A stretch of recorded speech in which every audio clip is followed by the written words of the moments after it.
Ridiculous Crime is a production of iHeartRadio. Zaron. Oh, Elizabeth. What's up, dude? Just chair dancing, waiting for you, as I do these I days. love it. I love a good chair dance. Listen. Yeah. You know what's ridiculous? I do. I've been Christmas shopping for you, and it's not easy. I told... So I was looking up the James Garner's daughter was mentioning a cookbook I almost got for you. Then I was like, no, she won't want this. It's called The Cop Cookbook. The Cop Cookbook? Yeah. And so it's like, it was about, because, he played, obviously, Rockford Files, James Garner. And then before that, he was also Philip Marlowe. So he'd played some detectives. Right. And then they were like, yeah, so James Garner, other than taking on Raymond Chandler's memorable character and playing my favorite, Jim Rockford. So they have this cake recipe that I was like, it was like I was looking through it. I was like, what have they got in there? And so I wanted to tell you about this cake recipe. It's called Marlowe's Low Cholesterol Lemon Cake. Okay. Right. So in the description, this is older recipe book. So it's not like you get an essay before you get the recipe. Anytime they're talking about low cholesterol, it's going to be... it's the 80s. Or the late 70s in this case. So they have just like one sentence or two sentences to describe the cake before you get to the recipe, which is like, old recipe cookbooks. Oh, so wonderful. So the sentences are these. This is our family's favorite cake, which was given to us by our friend, Shauna Trabert. It's made for every birthday and holiday, and it's always gone by morning, eaten by thieves in the night.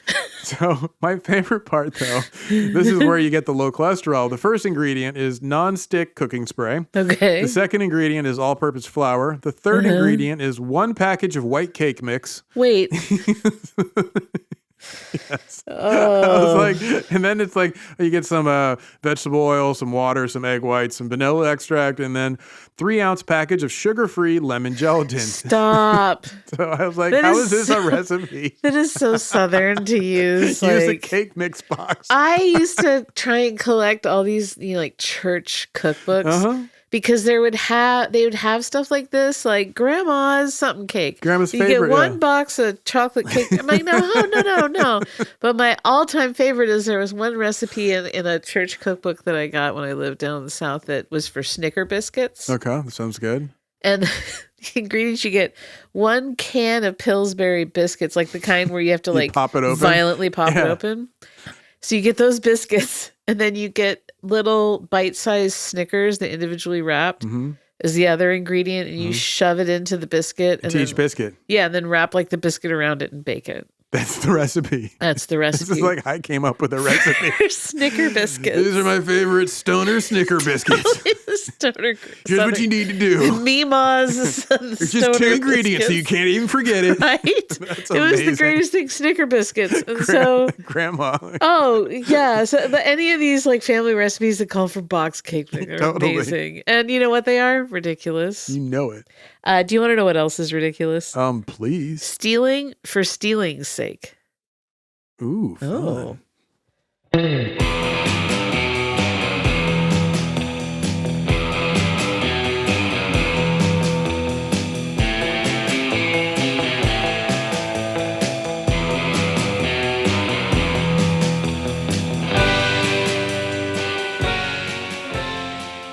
This is Ridiculous Crime, a podcast about absurd and outrageous capers, heists, cons. It's always 99% murder-free and 100% ridiculous. You damn right. Yes, I am. Books. Elizabeth. Books. I love books. I thought you were calling me a new nickname. Hey, Books. Books McGee over here. How many books do you think you own? Hundreds and bordering into the low thousands. Yeah, I'd say so. I don't have that many physical copy books in my possession right now. I'd say I probably have maybe around 100 or so. Really?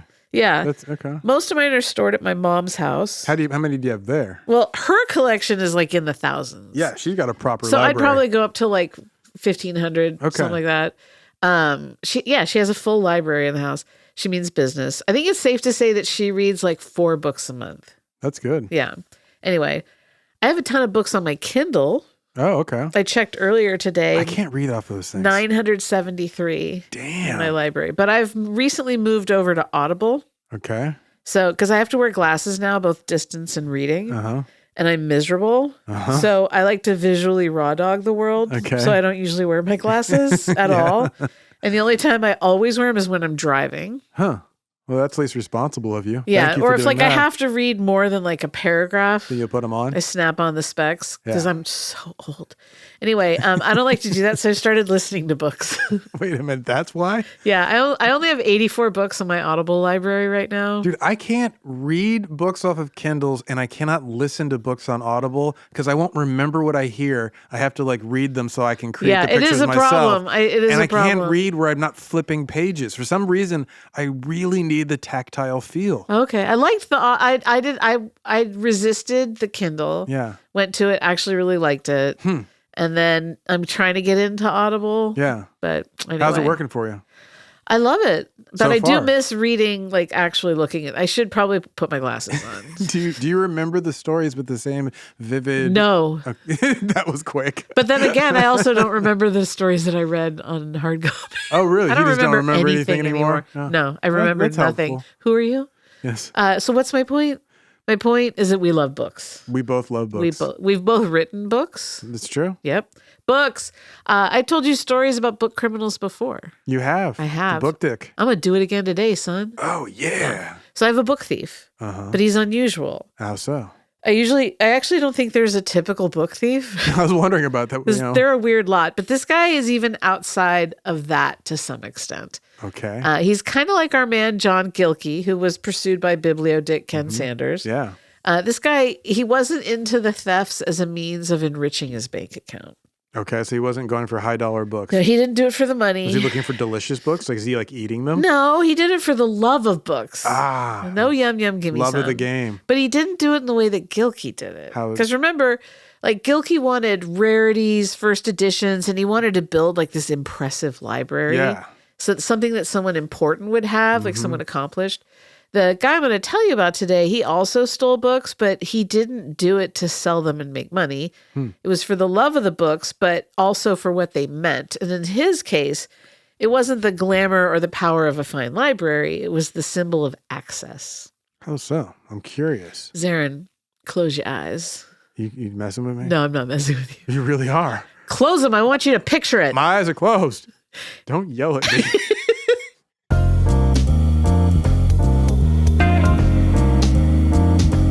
It's January 5th, 2022.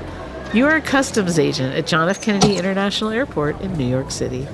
Before you is a long line of travelers eager to get their passports stamped, pass through your kiosk, and head out into the U.S. of A. Some chat with each other. All of them seem exhausted from their travels and flummoxed by the long line ahead of them. Some look longingly over at the global entry area. No line, just the occasional traveler breezing through with no hassle. The airport speakers broadcast announcements in a calm tone, calm yet unintelligible.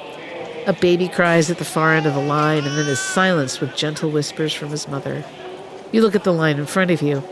A woman with a messy updo, a chic yet casual outfit, and a roller suitcase is up next. You raise your hand to wave her forward, and she approaches your counter. You run through your usual questions. What is the purpose of your visit? Tourism. I'm actually here to go shopping. How long will you be staying? 10 days, she tells you. Where will you be staying? At the Ace Hotel. You look down at her British passport. Do you have anything to declare? Not a thing, love, she says. What do you do for a living? I'm an interior designer, she says with a smile. Have you been to the U.S. before? Many times, she says. I love it here. You stamp her passport and wave her through. She thanks you and heads out to the waiting city. You look up and see the next man in line. You look down at the portion of your desk that runs under the counter out of view of the travelers. There are a few photos of people for whom you are to be on the lookout. You compare one of the photos to the man standing in line. That's him. You press a button on the corner of your desk and then wave the man forward. He approaches your desk and slides his passport to you. Unione Europea, Repubblica Italiana, Passaporto. You flip it open. Filippo Bernardini. You look him in the eye. He seems calm.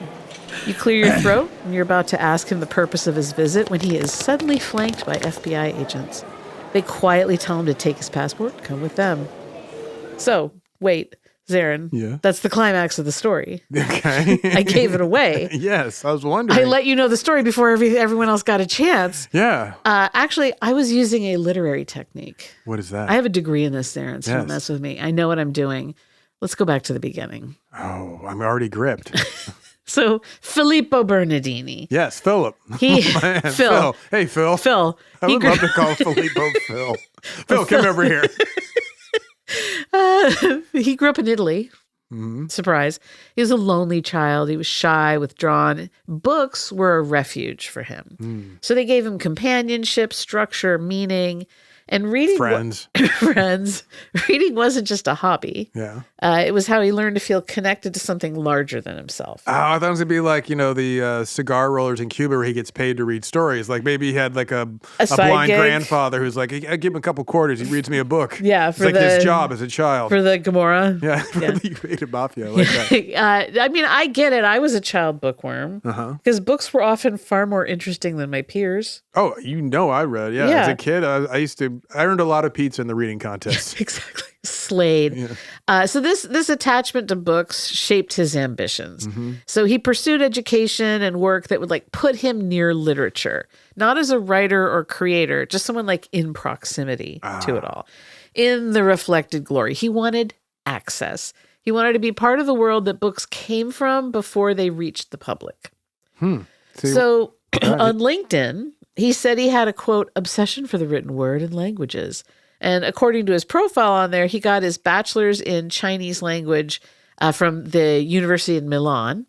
He said he also served as the Italian translator for the Chinese comic book author Rao Pingru's memoir, Our Story. Okay. He then got a master's in publishing from University College London. And on the site, he said his passion was ensuring, quote, books can be read and enjoyed all over the world and in multiple languages. This is so true. They really can. It's a great thing about books. The thing about books They can be is read. they can be read. All over the world. So by the early to mid like 2010s, the 20-teens, he got a job in the publishing industry in the UK. He worked as a rights coordinator for the British branch of Simon & Schuster. Oh, okay. It's a big publisher. His role put him inside like a legitimate corporate structure, gave him daily exposure to the mechanics of global publishing. He's looking at all those arcs and manuscripts before they hit the public. Yes. So a rights coordinator is not like a junior assistant, but it's also not central to editorial decision making. Yeah. So it means like managing foreign rights communications. He would track licensing agreements, coordinate with all like international partners, had to have like a really good attention to detail, discretion, and like constant email correspondence with agents, editors, and rights professionals. Okay. So it provided visibility into the movement of manuscripts without granting authority or access to them. Yeah, he's not changing any words. Right. So basically, he was positioned at the edge of the manuscript pipeline. He's talking about manuscripts, but he's not actually seeing them. He could see when books were being discussed, shopped, prepared for foreign sales. He could see the names of editors, agents, scouts who were like exchanging early drafts, but he wasn't in those exchanges. So over time, he starts to feel really excluded. And he's like, this is even more than just like professional hierarchy. This is a personal slight. So he felt invisible. He felt undervalued, Zaron. Okay. He believed that access to manuscripts represented belonging itself. So without it, he's like, you know what? I'm not really a part of publishing. Okay. I'm just on the. So he's like, you know what? I want to change that. Right. Now, if you're in his position, how would you change that? Get a new job. Go work in a bookstore. I don't know. What would you do? Well, a lot of publishing is who you know. Definitely. Yeah, You know, especially that's now. like most. And also, how many followers do you have on Well, social there's media? that. Like, there's some people are able to make their way in the industry through like sheer displays of talent and acumen. Yeah, it's getting rougher and rougher for them. Most of it's networking. Yeah. It's like that's honestly it's so much. It's how people get ahead. I mean, I know that's true of a lot of industries, But I am blown away by how outsized that is when it Yes. comes to publishing. Also, it's much like Hollywood. They're more and more risk averse as more and more bean counters have gotten involved. So now they Completely. want to have a book that's going to sell really well the first month, and you don't get like, what's Homegirl with her book Kanto that sold like 1,900 copies after they pushed ding the dong. hell out of it. She's such a cancer. Right? Whoever signed Olivia Nuzzi for her contract for that book, their whole career just got foreshortened. Oh, yeah, completely. It's because so people don't want that. They don't want to be the one who brought Right. Kanto to the market. Exactly. And so like here you've got Bernardini, right? Like he's a guy who loves books, but he doesn't come from like a literary family with connections. Yeah. He doesn't have school connections because that's what I found is another thing. Oh, is yeah, that totally. like that makes a big difference in the publishing industry. Certain schools really feed into the industry. And he's not like a hustler in terms of schmoozing and getting to know all the right people and positioning himself to move up the ladder. And he doesn't have like the Italian equivalent of like University of Iowa's like workshops where it's like Exactly. Oh my gosh, exactly. But he wants more. And so he came up with a plan. what is that, Elizabeth? He was going to be sneaky. Yeah, He was going to fool people. I'm listening. He was going to get what he wanted. Go for it, Access. brother. Hey, paisan. Let's take a break. When we come back, access.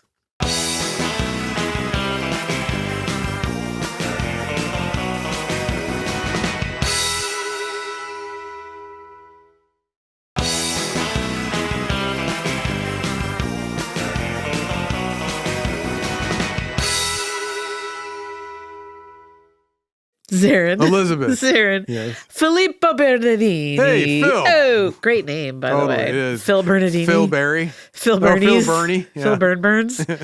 Unlikely criminal. Very much so, Yeah. from what I've heard. So here he is. Here he is, Phil, working in publishing, which had been his dream. But once he's in it, he looks around. He's like, wait, I'm still an outsider. How Yeah. did this happen? He didn't get to have his finger on the pulse of the industry. He didn't get to see the books as they were ushered through the process from hand to hardback. Yeah, he's a cog far from the action. Yes, everyone around him knew about the big hits way before they went to the stores. They'd already read them. They were Yeah, miles ahead. totally. He wanted that. So instead of using his crafty brain to maneuver himself into the area of publishing where he could be that guy, Yeah, it would be possible. no, he tried something else. Around August of 2016, he started constructing this like multi-year scheme. He was going to steal manuscripts. And not Okay. like in a cool Nicolas Cage way. Like, yeah. No. He was stealing the books before they became real books. He didn't want to steal the stories or like shop them as his own.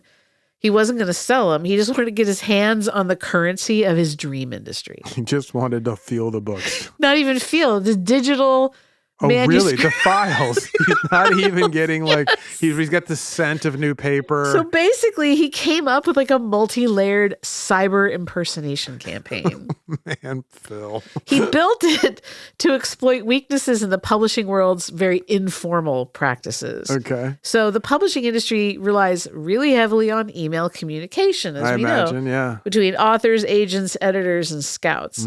And so pre-publication manuscripts are typically circulated by like trusted individuals, but there are not elaborate security protocols. No, there are attachments and emails. Exactly. Hopefully a PDF, sometimes a Word doc. So Bernardini built his own infrastructure that mimicked this trust network. Okay. So first were spoofed domains. He registered domains that were nearly identical to actual publishers and literary agencies. His techniques fell into three major categories. How's that? First was character substitution. Okay. So let's say the actual website is realdomain.com, right? So he'd register realdornane.com. So instead of having M, use RN. Yeah. So it looks with bad kerning or whatever, quick reading, or REAI domain. So instead of an L, put a lowercase I. Yeah. The most common substitutions were M became RN, RN became M, O was a 0, AE, that kind of stuff. So really subtle changes that bypassed casual visual scrutiny and were like really effective because most people don't look at email headers. You just skim it. Yeah. Or you see their name and then like it's, peripherally. Totally. And also, if you're doing like typos, you wouldn't notice if you had one that's just one letter away on the keyboard. Right, exactly. So so that's where the emails are coming from, these websites that have these domain names. Then there was top-level domain variation. So let's say that the legitimate website is publishername.com.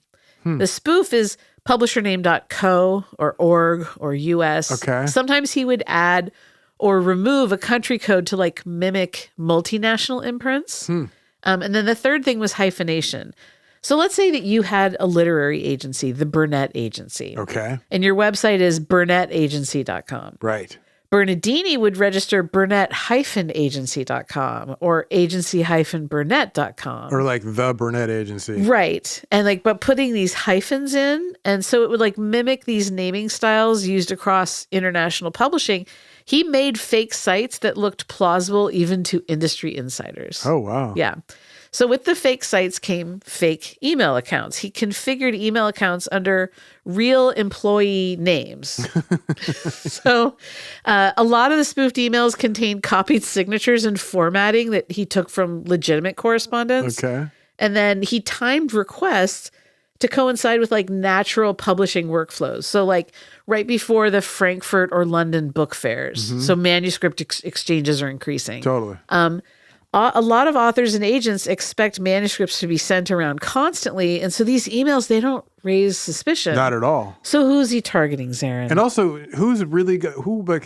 In the criminal sense of things, you would not think criminals would be doing this. No. So it just be so beneath the pale. It's like your everyday work. You don't think twice about these things. Yeah. So the targets, right? He's focusing on individuals who control unpublished content in that literary pipeline. Authors were the main one. Okay. I was thinking agents, but authors, huh? Well, especially those with upcoming high profile releases. So debut authors, also, they're more likely to quickly cooperate with requests from industry professionals. Yeah, they don't know what's standard or totally expected. I guess I got to send it again to this guy. So they fell for it. He'd usually contact authors directly with this urgent or super friendly tone, hey, can you send me the latest draft for evaluation purposes? Just really quickly.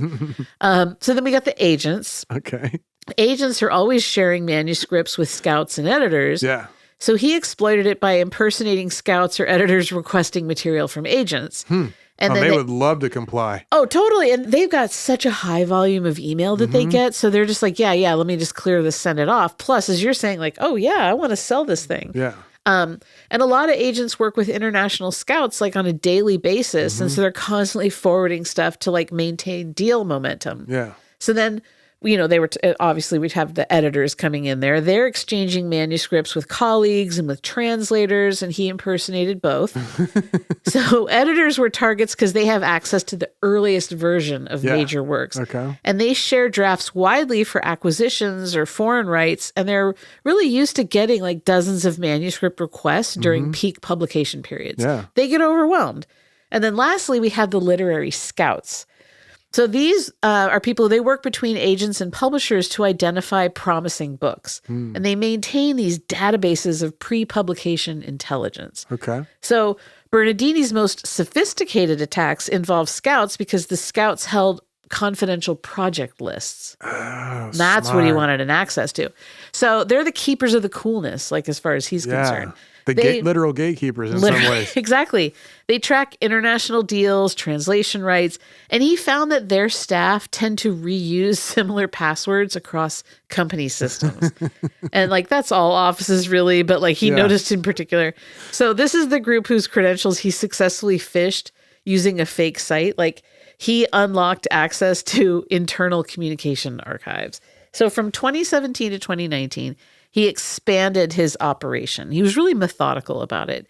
He registered dozens of spoofed domains, and it just kept growing and growing until he had more than 160 websites. Man must have his hobbies. Each one was impersonating a legitimate organization. It's incredible. I know. Each email impersonated a real person. And manuscripts are just flowing in. Draft novels, nonfiction proposals, early versions of books that would later become major releases. Could you imagine his organizational stuff on his computer where he has all this mapped out and the files and folders? He would download all of it and store them privately, on his home computer. He didn't want someone to steal them. No, but there's no evidence. He never shared them with anyone else. He did nothing with them beyond possession. He didn't try and sell them. He didn't upload them anywhere.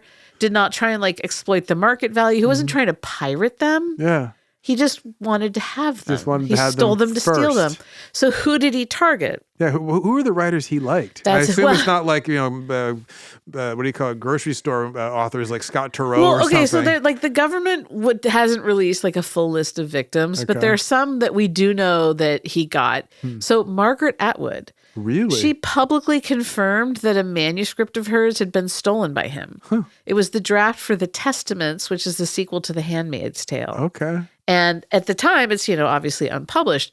She later wrote about the experience and she described it as deeply unsettling. Oh, so. And she emphasized, she said the theft wasn't just like technical, but personal. And she said early drafts are private and vulnerable. Oh, yeah. And so knowing that like an unknown individual out there, an unsub, had obtained one really distressed her, even though like the manuscript was never leaked beyond him. Yeah. There's this writer, James Hannaham. He told the New York Times, quote, "You feel violated. I don't want anyone to know how bad the early drafts of things are." Oh, wow. Writer's pride gets like hurt. Think about it. Think about early drafts. Yeah, like, my editors haven't really. When you're like, I just barfed this out here and I haven't tinkered with it. I want someone to kind of tell me how the flow is or how this character's coming alive. And you look back at it, you're like, oh my God. Lord almighty. If anyone saw this, you wouldn't believe I get published. Totally. So other titles scammed, Such a Fun Age by Kylie Reed, The Sign for Home by Blair Fell, A Bright Ray of Darkness by Ethan Hawke. Wow. And Hush by Dylan Farrow. Oh, wow. Yeah. So there were unsuccessful attempts. There were a lot of them. In fact, he was swinging for the fences with one in 2017. So March 1st, 2017, this book publisher in Sweden gets a weird email. A colleague in Venice, Venezia, wanted access to a top secret document. It was the unpublished manuscript of the 5th book in Stieg Larsson's Millennium series. I was gonna guess. As soon as I said Sweden, I figured. So, those are the ones about Lisbeth Salander, the girl with the dragon tattoo. Yeah. Those books have sold more than 100 million copies worldwide. They were huge. Especially, huge. Yeah, but then that was when he was still like...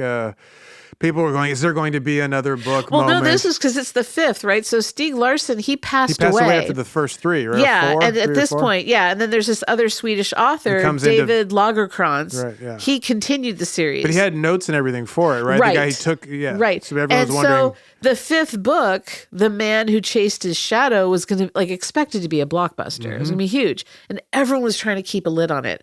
The author, Lagercrantz, he wrote his first extension of the series, the book 4, on a computer that wasn't even hooked up to the internet. Because remember, there was so much secrecy around this whole series. It was worth a lot, essentially. Yeah. He printed, there were all these conspiracy theories after Larson died. And what did he leave behind? How much is this going to be actually his book? How much is it? Yeah. So this Lagercrantz, he printed everything out and delivered it by hand to the publisher. Wow. And it felt a little excessive for the 5th book. They're like, you know what? I think we can probably figure something out. People aren't going to be that like, crazy for the love of God, dude. And little did they know. Right? So the publisher was like, there has to be a secure digital way to do this. So they asked around. They found out about Hushmail, which is an encrypted email service. And it has like 2-factor authentication. Oh, I thought it was going to be like a disappearing email. No, and everyone involved has to sign an NDA. So this weird email from the lady in Venice, Francesca Varotto, she's an Italian edition editor. So she supposedly wrote to the publisher, "Dear Linda and Catherine, I hope you're well. Could you please resend me the link to the manuscript of The Man Who Chased His Shadow? Thank you, best Francesca." So then, the literary agent for this got basically the same message. Okay. This is crazy. How could someone lose the link for something so important? Yeah. And also be so flippant about it. Be so flippant about it. And sound like a Valley girl when she's in Venice, Italy. So, while everyone's thinking, that's kind of weird, she emails again and was like, I need new login credentials. It's not that I don't even have the link. Yeah. I think mine has expired. So can you just give me a new login? I've lost everything. So another employee at the publisher sent Varotto an email asking if everything's okay. Just like a fresh email, not responding to the chain. Phone immediately rings. It's Varotto. The real Varotto. She's like, what are you talking about? I have not sent you anything. And I did not lose my login. Yeah. So everyone goes back to the original weird emails. And Verotto noticed that the signature on the fake email had her old job title on it. Oh, I was wondering also if she had like an old signature where it's like, I don't even use that quote anymore. Oh my God, the quotes and the signatures. God bless. Why? I feel so inspired. No, so it was like she had gotten a promotion like 2 months prior. Okay. And so it was like the subject line also misspelled the name of her company. a little problem there. And the domain on the email address was wrong. Instead of .it at the end for Italy, it was .com. So they all got nervous that maybe the emails had like a Trojan horse in them or something. Oh. So they deleted them. And then Verotto's IT guys, they found that the fake .com domain had been created the day before. And it was registered to an address in Amsterdam. It had this Dutch phone number. One of the IT guys calls it, and it goes straight to voicemail. Thank you for calling IBM. Really? Yeah. Which I would just be like, okay, this is some girl with the dragon tattoo stuff. Yeah. Like I'd be, freaking out. I'm dealing with hackers. Yeah. Everyone involved in the book felt like they were suddenly under attack. Like, how else would this person try and infiltrate their systems to get their hands on the manuscript? We're on to you, North Korean hackers. Yeah, like they're just like red siren lights, or they're running and like close the doors, close the blinds. And they're like, this is gonna ruin the whole book release, the world tour. But nothing else. Gonna ruin the world tour. What tour? The world tour. But nothing else happened. Manuscript wasn't leaked. Book came out as planned. So in July of 2020, though, like Bernardini, he's like, I gotta up my game. He escalates his methods. He created a fake website that replicated the login portal of a real literary scouting firm. Whoa. The design was like identical. You think he could take these skills and get a new job? One would think. So he sent emails like directing employees to log in, and he captured their credentials in the process. Damn. And then about like 20 users entered their usernames and passwords. So he did like a phishing campaign. Yeah, like please log into the website. And they're like, okay, There you go. So now he's got the credentials. He gets unauthorized access to all these internal databases that had confidential industry information. So like manuscript tracking grids, all the acquisition notes, internal correspondence, and then all the attachments. And so this let him see which manuscripts were circulating, who had access, where they were heading next. So he uses all this information. He starts sending emails that referenced specific projects or submission stages, or like the editorial conversations. So he's impersonating colleagues with like incredible accuracy. Yeah. And he's referencing information that only insiders would know. He's no longer guessing at stuff. And so he's navigating this ecosystem from within. Still, no manuscripts are leaked.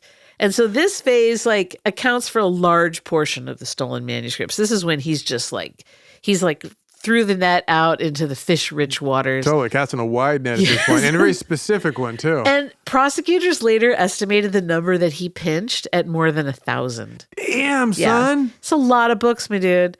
Let's stop and think about that. I want you to think about it, Zaron. And when we return, we're going to go to the airport.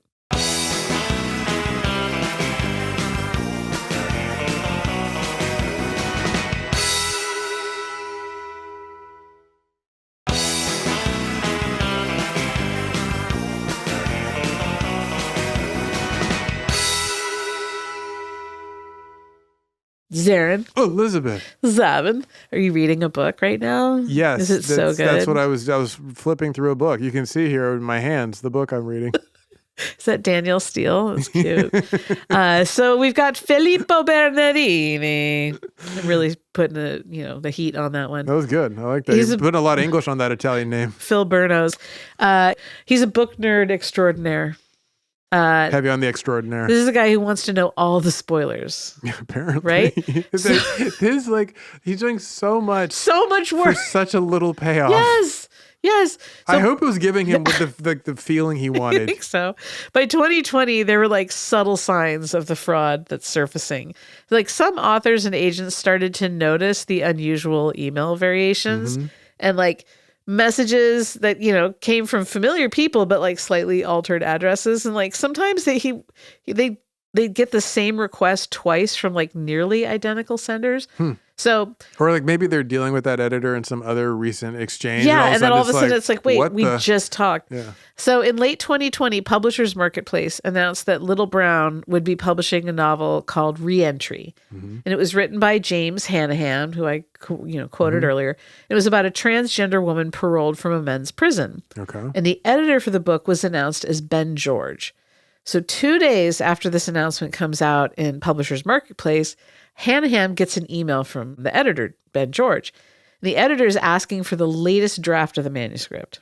So Hanahan, he has a website, and on it is an email contact link, and that's where the email went, not to his usual account. So he didn't think anything of it. He just opened his regular email account and sent off the document. Then his phone rings. It's the editor. He's like, I didn't send you any email asking for this. So like everyone's starting to get like, they're whispering about this. These weird things are happening. Penguin Random House and Simon & Schuster, his own employer, two of the biggest publishers, they sent out warnings about the scam to staff. So he had to have gotten that email. Yeah. So they can see that there's like this fraudster at work, but they can't figure out exactly who they are, like what they want, why. Yeah, and also nothing's ever coming out. There's no damage being done to the authors or the companies. No. It's like, so according to Reeves Weideman, and this is also before like AI stuff, so you wouldn't be like sitting there worried that they're using this to train their large language model or whatever. Yeah, no, exactly. This New York Magazine article, quote, some in publishing were beginning to question whether manuscripts were even the end goal. How else to explain why the thief would want sample pages of Bong Joon-ho's Parasite storyboards and a 10-page book proposal for Michael J. Fox's memoir?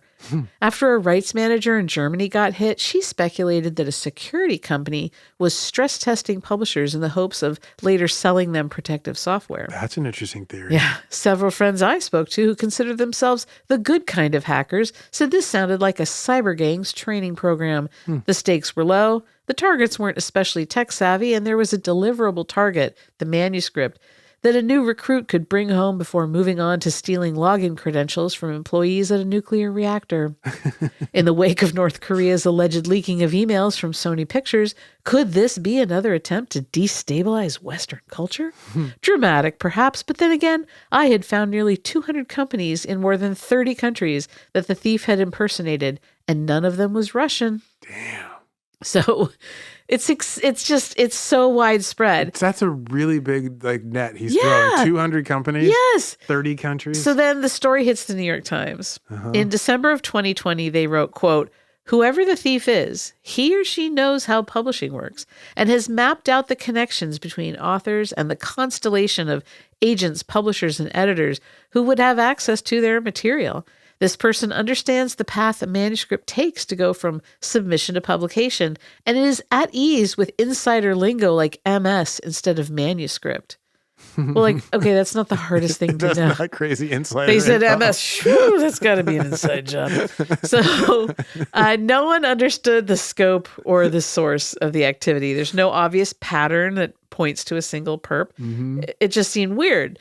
Behind the scenes, cybersecurity teams started tracing suspicious domains and like patterns emerged.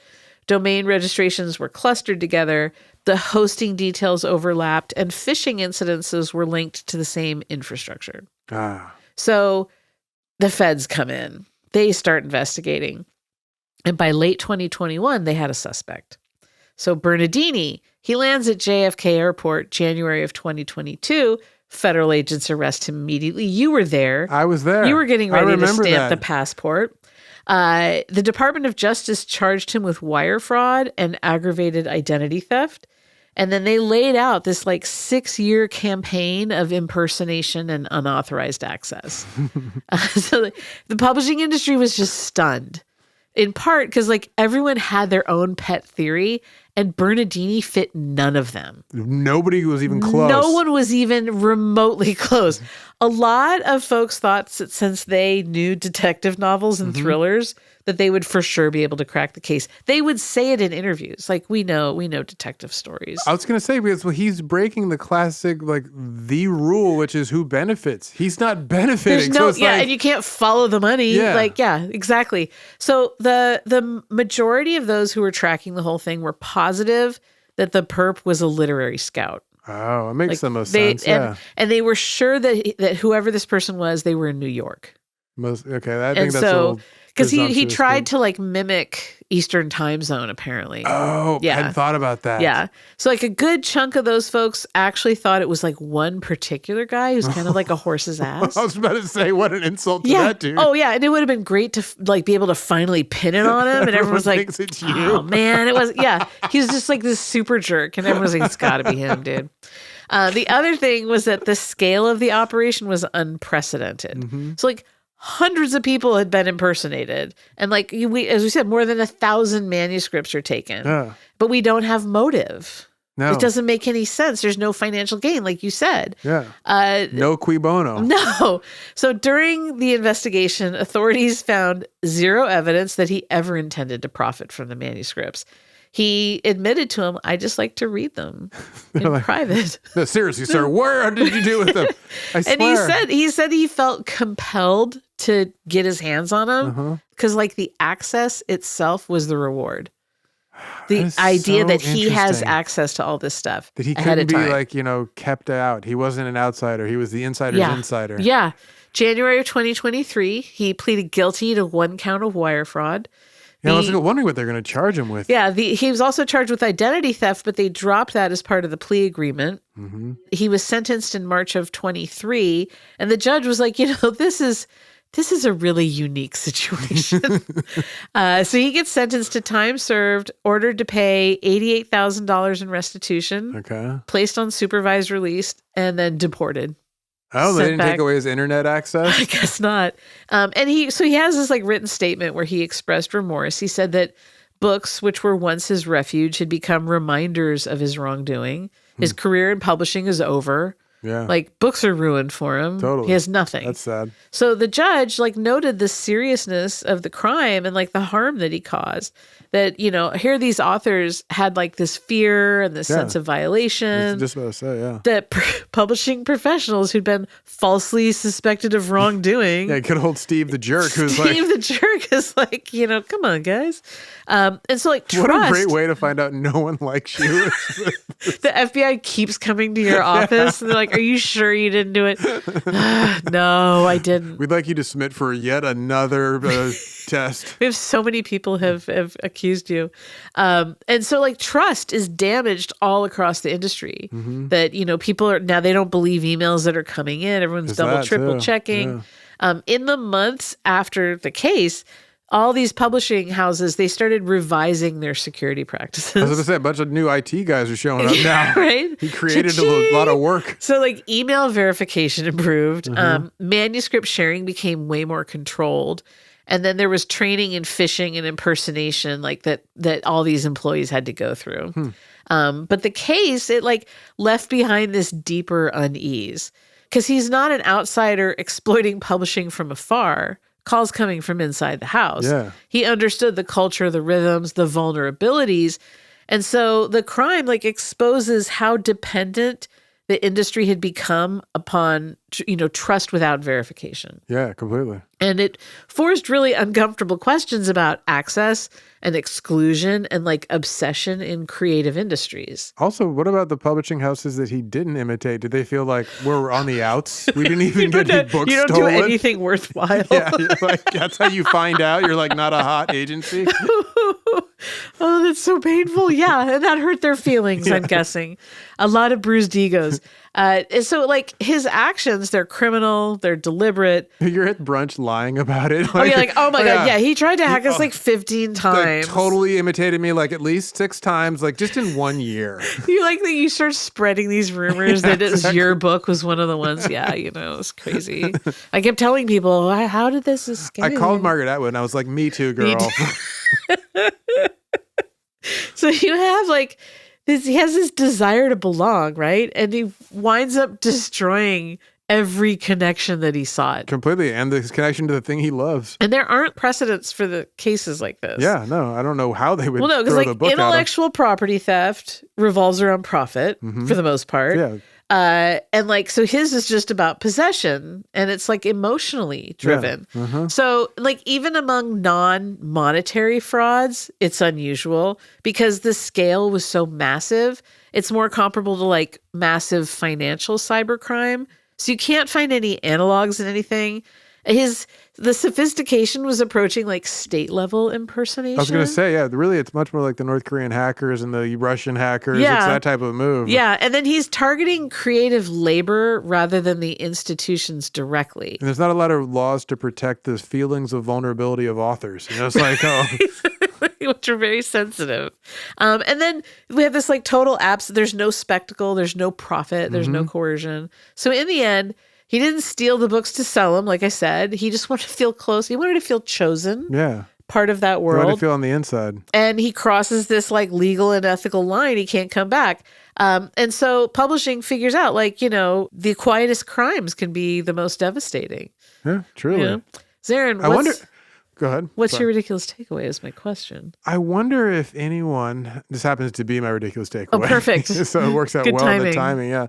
I wonder if anyone like felt bad for him and like would flip him a bone and like send him a manuscript like before it goes out anyway. Just includes him on the like email list and see if anyone notices. Like, is this Filippo Bernardini? What? Wait, the guy. The guy, like at gmail.com. Like I would totally do that if I was at an agency. Now? If I was an author who had a new book, I would send it to him on like a group email. I would create a fake Bernardini email address. Yeah, or have that be your new pen name. At AOL.com. Spell it with 2 L's, like Filippo with 2 and then L's. just copy it on everything. And people are like, what is wrong with you? But I'm a sick sicko. bastard.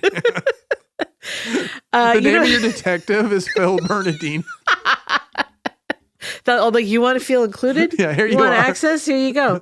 You know what we need? Wait a minute. You didn't tell me your ridiculous I told takeaway. you. What was it? That it's just so weird. There are no analogs. There's nothing like this. Oh, that was yours? Yeah, sure. Okay. Let's say it was. It was my musings and my takeaway. You know what I really need is a talkback. Talkbacks. Oh my God, did he just say that? OMG. Hi, Elizabeth and Zaron. My name is Eric, and I am calling to you from my home in Watertown, Wisconsin, home of Ryan Bogart. It was such a thrill to hear you guys talk about my little town of my home of 44 years. Just wanted to let you know about the culture. Elizabeth, you called it lovely. I would call it drunk. We were probably the drinkingest town in the drinkingest state in the Union. And at one point, we had a downtown intersection where 3 of the 4 buildings were bars. Have a good day. That sounds pretty lovely to me, dude. Yeah, I mean, that is One a drinking person's culture, lovely though. is another person's dismal. What is it about the latitudes? Like, we always think about like tropical places as being like drunk because like of advertising, right? It's like, oh yeah, Liv Moss come down and get drunk here, and like we have like, you know, the Christmas lights in our palm tree if you're Corona, like we associate it, but really, the more northern latitudes, the drunker and the real professional drinking. And the winter days are so short. Is that what it is? It just gets dark. You Glasgow, got nothing to man. do. And you I wanna, saw it. I lived it. It's bizarre. Yeah. Like Iceland, Wisconsin, doesn't matter. Doesn't matter. Glasgow, Russia. All of Russia. Mongolia. I mean, like, it's just... Yeah, what else are you going to do? It's cold. It's dark. They ferment horse's milk in Mongolia. Yeah. Like, we can get drunk off this. There's what is it? Seagull wine or whatever. Oh, that's right. Up in Alaska. There's some stuff, like, when I hear some of the drinks people drink in northern latitudes, and you're talking to somebody who will pretty much try any drink. I'll be like, what is it? Got liquor in it? I'll try it. Yeah. They have stuff there that I'm like, you what now? Right. Like seagull wine or whatever. Yeah. I'm like, that's like, we've lost God's light. That was awesome. Well, lovely. That's it for today. You can find us online at ridiculouscrime.com. We're also at Ridiculous Crime on Blue Sky and on Instagram. We're on YouTube at Ridiculous Crime Pod. You can email us at ridiculouscrime@gmail.com. And most importantly, leave us a talkback on the free iHeart app. Reach out.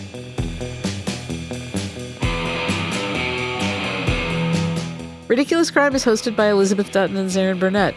Produced and edited by literary scout for the Baltimore Orioles, Dave Kustin. Starring Annalise Rutger as Judith. Research is by QR Code Restaurant Menu Thief Marissa Brown and Student Group Project PowerPoint Thief Jabari Davis. The theme song is by fillable PDF thief Thomas Lee and heavily formatted Excel spreadsheet thief Travis Dutton. Host wardrobe is provided by Botany 500. Guest hair and makeup by Sparkleshot and Mr. Andre. Executive producers are LG dishwasher manual author Ben Bolin and notorious Dan Brown impersonator Noel Brown.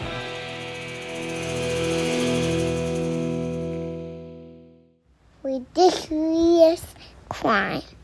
Say it one more time. Ridiculous crime. Ridiculous Crime is a production of iHeartRadio. For more podcasts from iHeartRadio, visit the iHeartRadio app, Apple Podcasts, or wherever you listen to your favorite shows.